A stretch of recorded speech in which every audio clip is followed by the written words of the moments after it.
Assalamualaikum semuanya. Apa kabar kalian? Semoga dalam keadaan sehat dan dilancarkan rezekinya oleh Allah. Amin ya robbal alamin. Dikisahkan malam itu Raja Harun al-Rasyid mengalami kesulitan untuk tidur.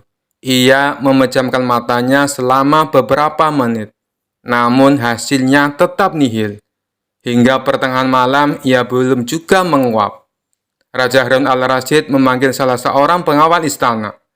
Umumkan kepada seluruh rakyat kerajaan, barang siapa bisa membuat raja tertidur akan diberi 10 karung koin emas, kata Raja Harun al-Rasyid.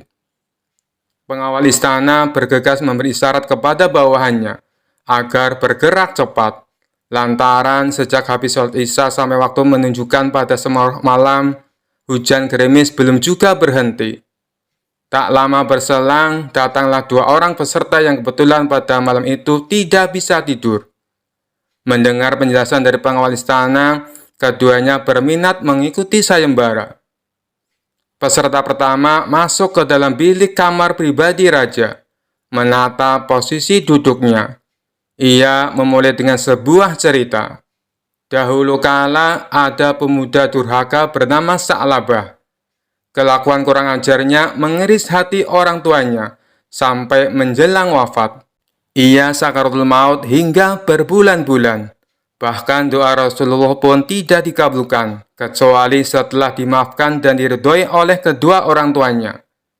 Sampai cerita habis, Raja Harun al-Rasyid malah semakin sulit menguap, lantaran menyimak dengan runtut alur cerita yang menyayat hati tersebut. Karena dianggap gagal, peserta pertama dipersilakan pulang ke rumah. Di saat bersamaan, peserta kedua memasuki ruangan. Peserta kedua duduk bersila di kursi yang sudah disediakan pengawal istana. Dengan percaya diri, ia mulai mendongeng. Begitu cantik jelitannya Ratu Balkis, membuat siapapun kepincut, termasuk para jin. Namun sayang di balik kesempurnaan parasnya, Nabi Sulaiman alaihissalam mendengar kabar bahwa terdapat kutil kecil di betis sebelah kirinya. Penasaran dengan betis mulus Ratu Balkis yang digosipkan ada kutilnya, Raja Harun al-Rasyid semakin sulit tidur. Untuk yang kedua kalinya, peserta dipersilakan kembali ke rumah. Pusing 7 keliling dialami para pengawal istana, karena sang raja mereka tak kunjung bisa tidur. Di puncak kekesalan raja itulah Abu Nawas datang. Ia memberi hormat sambil menata posisi tempat duduknya. Setelah dipersilakan, Abu Nawas mulai berkisah. Baginda, dulu ada seekor raja semut yang kurang kerjaan. Ia masuk ke kuping sebelah kanan seorang yang sedang tidur. Keluar lagi, masuk lagi, keluar lagi. Kemudian masuk ke kuping kiri. Keluar lagi, masuk lagi, dan keluar lagi. Raja kesal mendengar kisah yang dituturkan oleh Abu Nawas. Monoton dan tidak menarik, sehingga membuatnya menguap 2 kali. Ia miringkan tubuhnya membelakangi Abu Nawas. Perlahan mulai mengatupkan kedua matanya dan mulai tertidur. Pagi harinya, Abu Nawas masuk lagi ke istana dengan mengendarai kereta kuda. 10 karung diangkat ke dalam kereta satu persatu. Penjaga pintu istana geleng-geleng kepala ketika kereta kuda keluar pintu gerbang. Abu Nawas tidur pulas di atas tumpukan karung emas dengan suara mendekur agak keras. Kisah selanjutnya. Dikisahkan suatu hari di negeri 1001 malam Baghdad digelarlah acara hajatan besar. Sang Raja Harun al-Rasyid pun berniat merayakan pesta ulang tahun kerajaan bersama-sama dengan seluruh rakyatnya. Pada hari yang telah ditunggu tiba, rakyat Baghdad dikumpulkan di depan pendopo istana. Raja Harun sang penguasa berdiri dan berkata, "Wahai rakyatku yang tercinta, hari ini kita mengadakan pesta ulang tahun kerajaan. Aku akan memberi hadiah kepada para fakir miskin. Aku juga akan memberikan pengampunan kepada para tahanan di penjara dengan mengurangi hukuman menjadi setengah dari sisa hukumannya," seru Baginda kepada rakyatnya. Mendengar ucapan sang raja, tentu rakyat Baghdad bersukaria. Mereka segera berpesta bersama dan menyantap aneka makanan yang telah disediakan. Tak berapa lama kemudian, para pengawal istana membagi-bagikan hadiah kepada fakir miskin. Setelah dipastikan seluruh rakyatnya yang fakir miskin mendapatkan hadiah, raja pun memanggil para tahanan. Tahanan pertama yang mendapatkan kesempatan adalah bernama Sofyan. "Sofyan, berapa tahun hukumanmu?" tanya Baginda. "2 tahun, Baginda," jawab Sofyan. "Sudah berapa tahun kamu jalani?" tanya Baginda lagi. "1 tahun, Baginda," jawab Sofyan. "Kalau begitu, sisa hukumanmu yang 1 tahun aku kurangi menjadi setengah tahun, sehingga hukumanmu tinggal 6 bulan saja," tegas Baginda Raja. Selanjutnya dipanggillah Ali. "Berapa tahun hukumanmu, Ali?" tanya Baginda. Dengan nada yang sedih, Ali menjawab, "Mohon ampun, Baginda, hamba dihukum seumur hidup," jawab Ali. Mendengar jawaban Ali tersebut, Baginda menjadi bingung harus menjawab apa untuk mengurangi hukuman Ali. Di tengah kebingungannya, raja yang terkenal bijaksana ini teringat dengan Abu Nawas. Akhirnya dipanggillah Abu Nawas. Tak berapa lama kemudian, Abu Nawas yang turut serta dalam pesta ulang tahun kerajaan menghampiri sang raja yang sedang kebingungan itu. "Abu Nawas, aku ada masalah mengenai hadiah pengampunan bagi Ali. Dia dihukum seumur hidup, sedangkan aku berjanji akan memberikan pengampunan setengah dari sisa hukumannya. Padahal aku tidak tahu sampai umur berapa Ali akan hidup. Sekarang aku minta nasihatmu. Bagaimana caranya memberi pengampunan kepada Ali dari sisa hukumannya?" jelas Baginda Raja. Mendengar penuturan rajanya, Abu Nawas pun ikut bingung. Dia berpikir, apa bisa mengurangi umur seseorang, padahal dia sendiri tidak tahu sampai kapan umurnya. "Hamba minta waktu, Baginda," ujar Abu Nawas. Mendengar permintaan Abu Nawas, raja pun akhirnya memberikan kesempatan kepada Abu Nawas untuk berpikir. Raja hanya memberi waktu sehari semalam saja, tidak boleh lebih. Jadi besok pagi Abu Nawas harus memberikan jawabannya. Sesampainya di rumah, Abu Nawas pun berpikir keras untuk menemukan pemecahan masalah tersebut. Dia tidak bisa tidur karena selalu kepikiran akan hal itu. Namun selang beberapa waktu, tampaklah senyuman di bibir Abu Nawas. Pertanda solusi telah ditemukan. Abu Nawas pun malam itu segera masuk ke kamar untuk tidur dengan nyenyak. Pagi-pagi sekali, Abu Nawas telah bangun. Setelah mandi dan sarapan, dia pun pergi menghadap raja setelah berpamitan kepada istrinya. "Hamba sudah mendapatkan cara untuk memecahkan masalah si Ali, Baginda. Begini, Baginda, sebaiknya si Ali ini berada di luar penjara dan bisa bebas selama 1 hari. Lalu pada esoknya, dia dimasukkan lagi ke dalam penjara selama 1 hari pula. Lusa juga demikian, sehari bebas, sehari di penjara. Begitu berlangsung terus selama umur si Ali itu," jelas Abu Nawas. Baginda Raja tersenyum, "Engkau memang pandai, Abu Nawas. Kalau begitu, kamu juga akan aku beri hadiah, yaitu sekantong keping emas," ujar sang raja. Setelah itu, Abu Nawas pun pulang dengan wajah yang ceria. Kisah selanjutnya.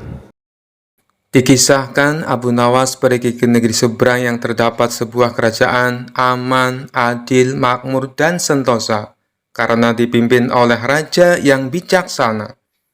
Sang raja sudah memimpin sejak usia muda hingga sekarang. Di masa tua belum pernah digantikan oleh siapapun. Dan rakyatnya tidak pernah keberatan karena raja memerintah dengan adil.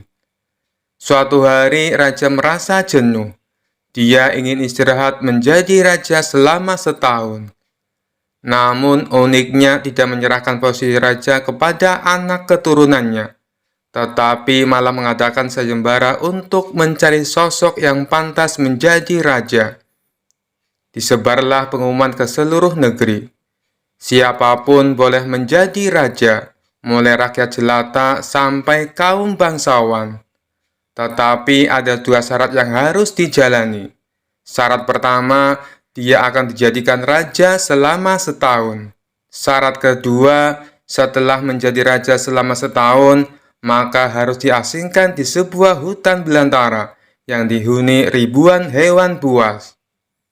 Syarat pertama tentu saja bukan masalah besar, justru merupakan suatu keberuntungan. Namun syarat kedua membuat orang-orang yang berhasrat menjadi raja akan berpikir dua kali. Karena semua orang tahu seperti apa hutan belantara yang penuh dengan binatang buas. Karena itulah sayembara tersebut belum ada yang berani mengajukan diri menjadi seorang raja. Akhirnya datang seorang pemuda yang menyatakan kesanggupannya menjadi raja dan menerima dua syarat tersebut. Pemuda ini sebenarnya adalah pemuda biasa yang ingin merasakan bagaimana nikmatnya menjadi raja, karena selama ini ia hidup pas-pasan. Diangkatlah dia menjadi raja, dan mulai saat itu mendapat pelayanan layaknya seorang raja. Harta berlimpah, wanita cantik, makan dan minuman enak, serta fasilitas istimewa lainnya. Tapi sayang, ternyata ketakutannya akan kematian membuatnya tidak bisa menikmati semua itu.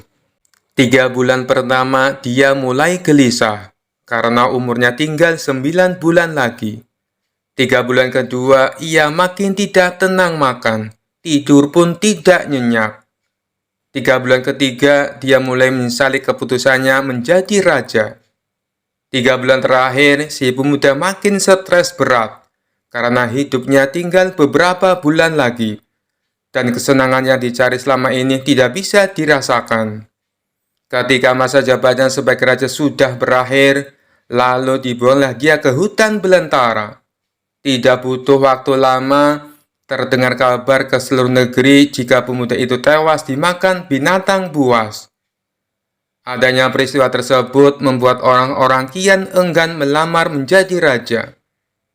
Tapi ternyata masih saja ada pemuda lain yang ingin melamar menjadi raja. Diangkatlah pemuda kedua ini menjadi seorang raja. 3 bulan pertama menjadi raja, ia puas-puaskan berpesta, karena sadar hidupnya tidak akan lama lagi. 3 bulan kedua dan berikutnya, hari-harinya ia habiskan dengan foya-foya dan pesta pora.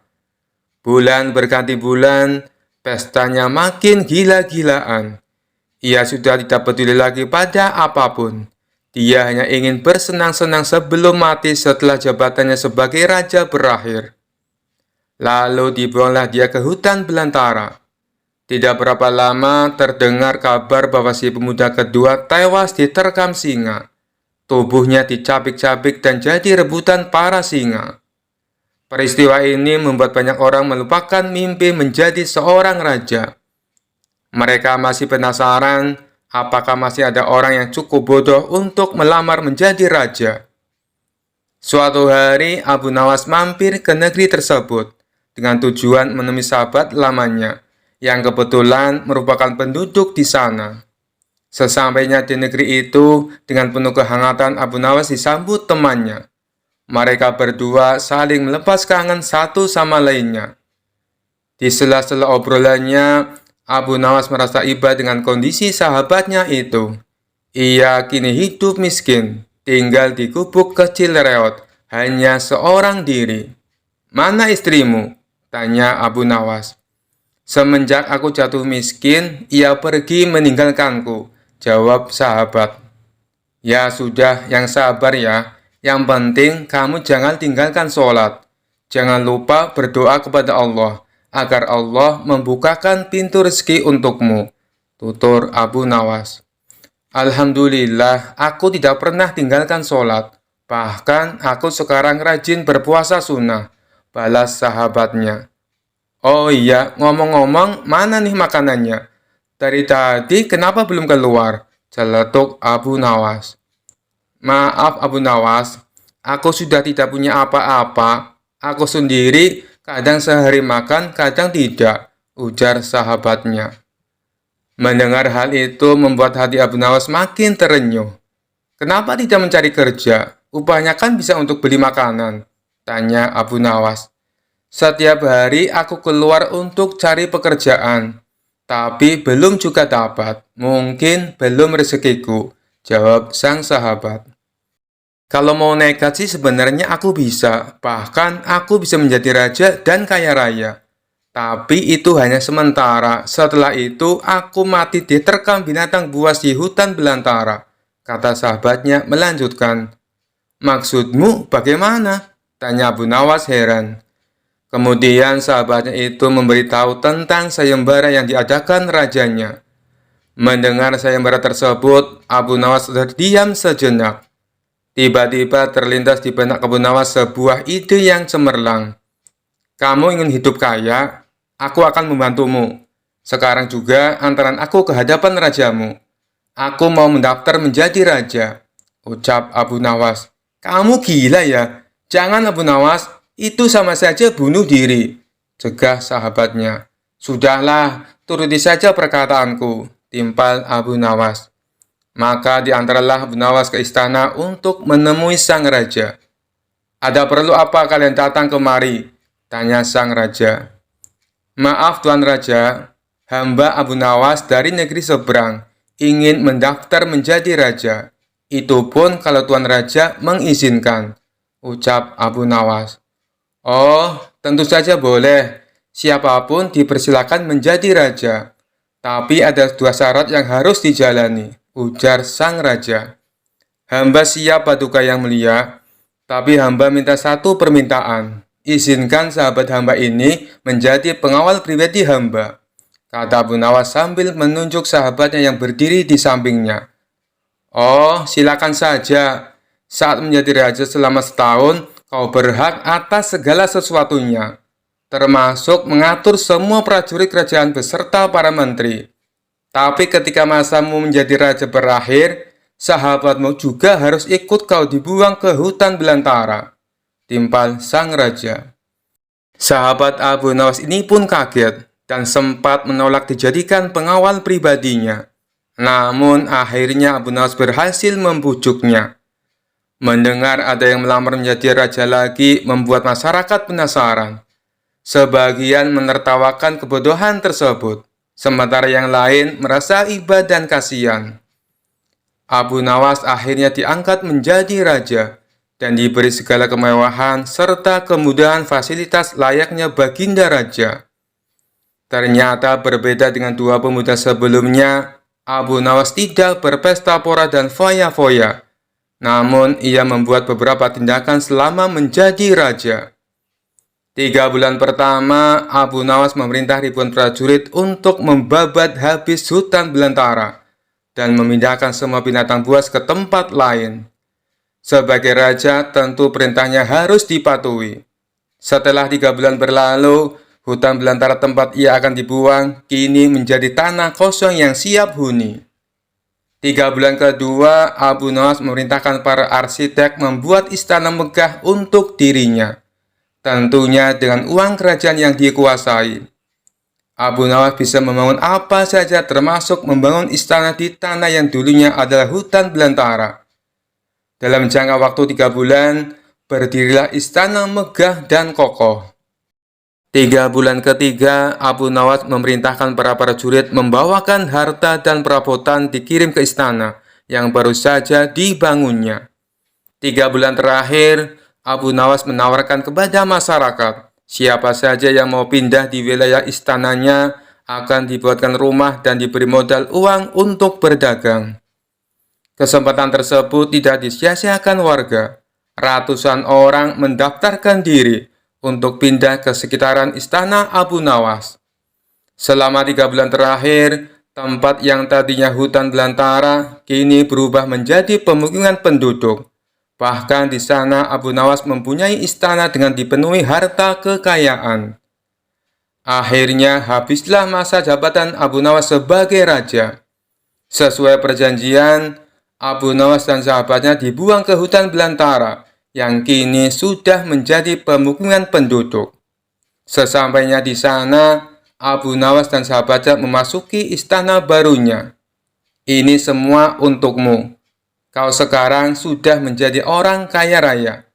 Tapi jangan lupa bersedekah, utur Abu Nawas. Sahabatnya itu terkejut bukan main. Ia langsung merangkul Abu Nawas dan mengucapkan terima kasih. Akhirnya Abu Nawas pun pamit pulang kembali ke negerinya. Kisah selanjutnya.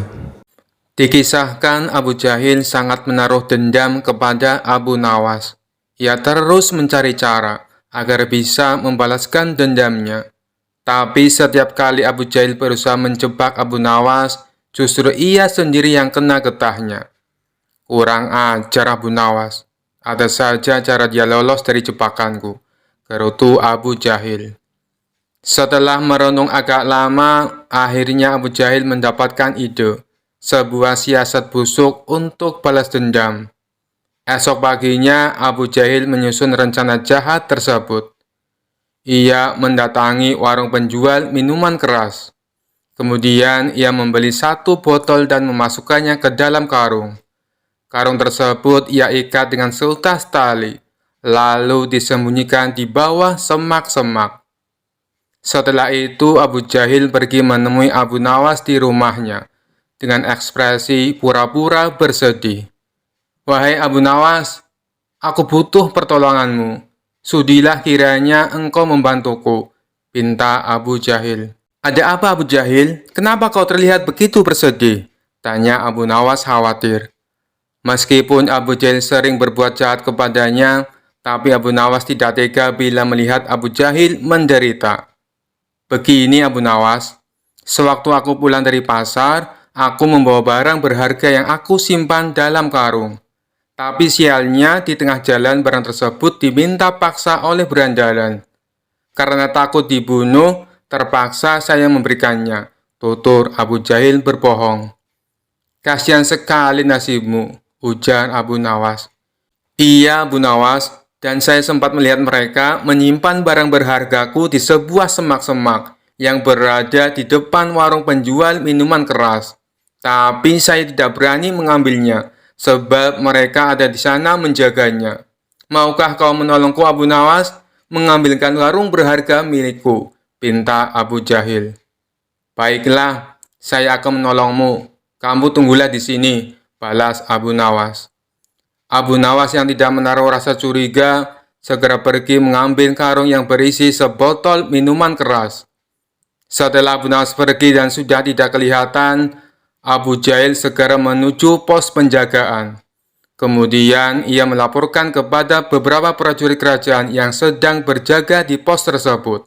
Wahai prajurit, tadi saya melihat Abu Nawas beli sebotol minuman keras, lalu ia sembunyikan di dalam karung. Kenapa tidak kalian tangkap Abu Nawas? Ucap Abu Jahil. Mendengar laporan tersebut, beberapa prajurit didamping Abu Jahil segera bergegas menuju warung penjual minuman keras. Sementara Abu Nawas yang berhasil menemukan karung milik Abu Jahil langsung mengambilnya dan membawanya pulang untuk dikembalikan kepada Abu Jahil. Untunglah para berandalan sedang pergi, jadi aku bisa dengan mudah mengambilnya, batin Abu Nawas. Saat dalam perjalanan pulang, Abu Nawas berpapasan dengan Abu Jahil dan beberapa prajurit istana. Oh, ternyata Abu Jahil juga meminta bantuan para prajurit. Pasti dia khawatir terjadi sesuatu pada diriku, pikir Abu Nawas. Belum sempat Abu Nawas berkata, tiba-tiba Abu Jahil berteriak, "Itu dia Abu Nawas, karung yang dia bawa pasti berisi botol minuman keras." Sontak Abu Nawas terkejut dan heran. "Apa-apaan kamu Jahil? Maksudmu apa berkata demikian?" ujar Abu Nawas. "Sudah, kamu jangan pura-pura bodoh Abu Nawas. Kali ini kamu tidak bisa mengelak," balas Abu Jahil. Saat para prajurit menggeledah karung yang dibawa Abu Nawas, mereka mendapati sebotol minuman keras. Abu Nawas pun akhirnya ditangkap dan dibawa menghadap Baginda Raja. "Kurang ajar kau Abu Jahil, kau telah menjebakku," teriak Abu Nawas. Abu Jahil justru tertawa puas menyaksikannya.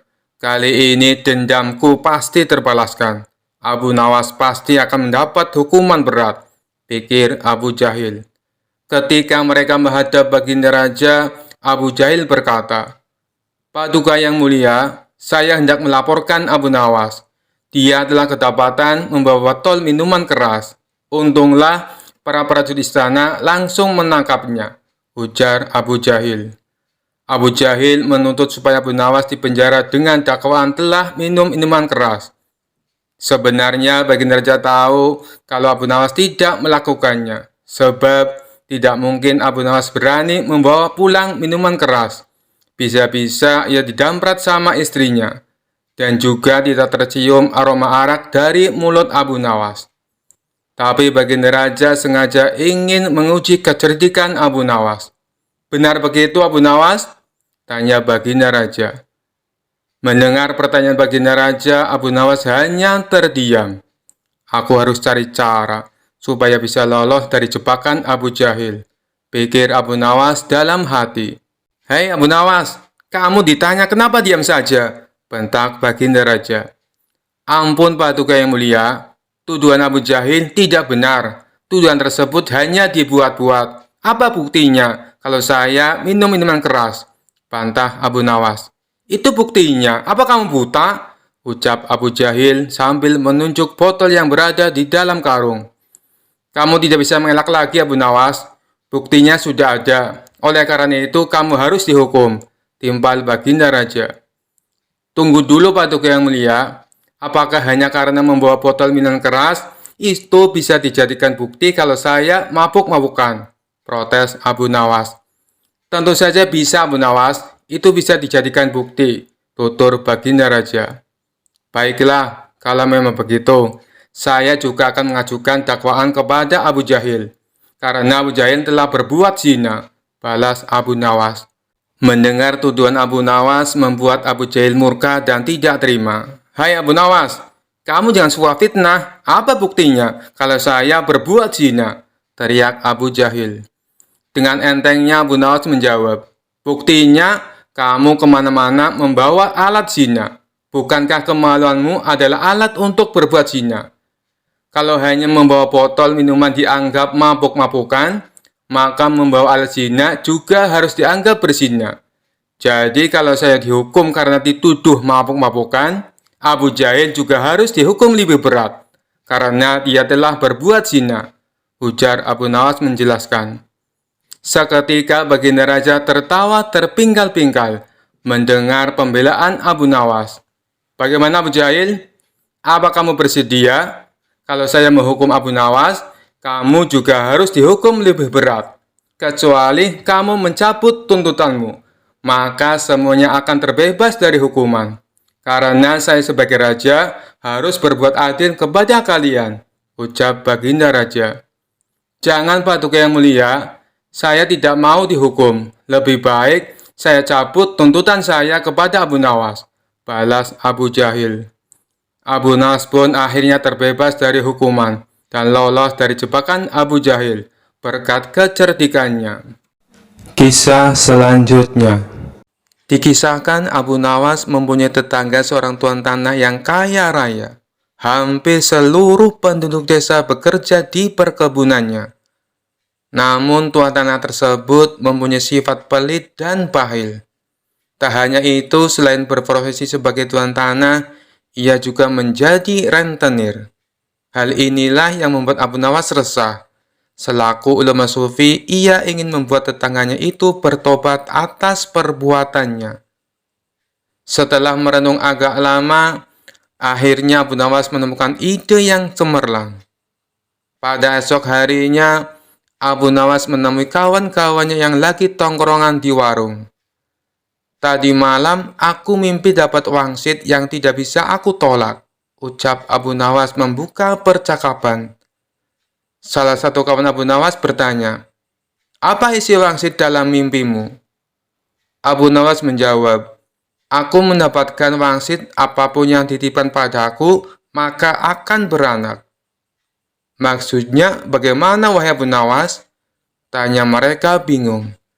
Kalau kalian menitipkan padaku satu ayam, maka dalam beberapa hari ayamnya akan beranak. Dan ayam kalian akan menjadi bertambah. Begitu pula bila kalian menitipkan uang atau aku meminjam uang, maka beberapa hari kemudian uang kalian akan beranak, dan tentunya uang kalian akan bertambah, jelas Abu Nawas. Sebagian kawannya ada yang percaya, ada juga yang tidak percaya. Jangan-jangan ini cuma akal bulus Abu Nawas untuk meminjam uang. Nanti sore aku akan meminjami 1 ekor kambing kepadamu, ucap salah satu dari mereka.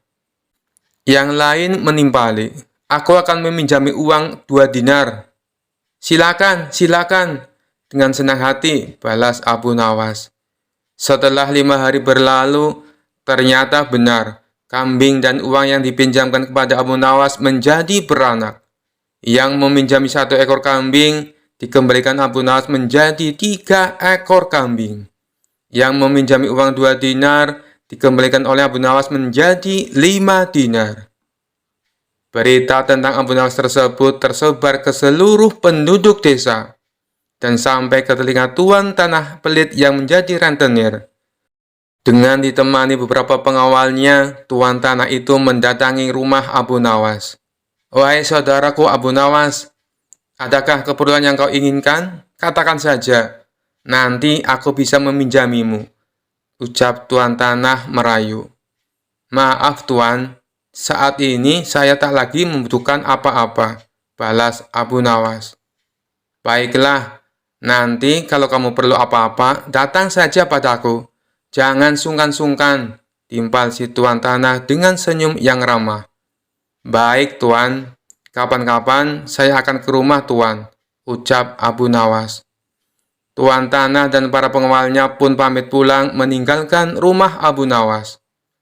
Pada suatu sore, Abu Nawas merasakan lapar. Ia tak mempunyai apapun di dalam rumah untuk dimakan. Kemudian, Abu Nawas mendatangi tuan rumah untuk meminjam 3 butir telur. Dengan senang hati, si tuan tanah menyambut dan meminjamkannya kepada Abu Nawas. 5 hari kemudian, Abu Nawas mengembalikan telur yang dipinjamnya. Si tuan tanah menerimanya dengan senang hati. Di saat ia membuka bungkusan yang dibawa oleh Abu Nawas, jumlah telurnya bertambah menjadi 5. Kok telurnya ada 5? Tanya tuan tanah pura-pura tidak tahu sembari tersenyum. Tidakkah tuan mendengar kabar? Apapun yang saya pinjam pasti beranak, ujar Abu Nawas. Si tuan tanah pun tersenyum bahagia. Ia lalu menawarkan pinjaman-pinjaman lain kepada Abu Nawas. Namun Abu Nawas menolaknya dengan alasan sedang tidak butuh.